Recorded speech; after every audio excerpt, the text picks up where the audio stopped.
Hello നമസ്കാരം. സന്തോഷ് കുമാർ. കേന്ദ്ര സർക്കാർ NDA സർക്കാർ ഇന്ത്യയിലെ ഉൽപ്പന്നങ്ങൾക്ക് നിലവിലെ നികുതിയായി 22% നിന്നും 18%, 2 സ്ലാബുകളിലായി 5%, 18%.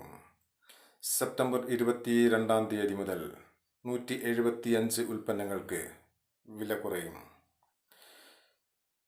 പനീർ, ചപ്പാത്തി, പൊറാട്ട, 33 ജീവൻ രക്ഷാ മരുന്നുകൾ, വ്യക്തിഗത ലൈഫ് ഇൻഷുറൻസിന് നികുതിയില്ല.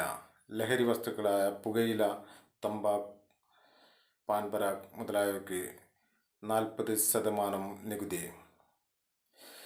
കാറുകൾക്ക് 50,000 മുകളിൽ ലക്ഷങ്ങൾ വരെ വില കുറയും. സാധാരണക്കാർക്ക് ലഭ്യമാവുമെന്ന് ഉറപ്പാക്കുമെന്ന് സർക്കാർ. വിവിധ കമ്പനികൾ സാധനങ്ങൾക്ക് വില കുറച്ച്. American president Donald J. Trump Indian ഉൽപ്പന്നങ്ങൾ അമേരിക്കൻ വിപണിയിൽ വിറ്റഴിക്കുന്നതിന് നിലവിലെ നികുതിയിൽ നിന്നും തീരുവ 50% വർദ്ധിപ്പിച്ചു.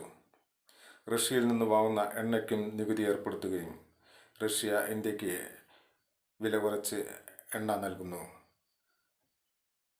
ഏറെ വർഷങ്ങൾക്കു ശേഷം ഒരു ഇന്ത്യൻ പ്രധാനമന്ത്രി ചൈനീസ് സന്ദർശിക്കുകയും വ്യാപാര കരാറിൽ ഒപ്പുവെക്കുകയും മറ്റ് രാജ്യങ്ങളുമായി ചർച്ച തുടരുന്ന ഇന്ത്യ ജപ്പാൻ, ജർമ്മനി രാജ്യങ്ങളുമായി വ്യാപാര കരാറിൽ. എൻ്റെ വീഡിയോകൾ കൂടുതൽ കാണുന്നതിന് വേണ്ടി ലൈക്ക് ചെയ്യൂ, ഷെയർ ചെയ്ത് സബ്സ്ക്രൈബ് ചെയ്ത് സഹകരിക്കൂ.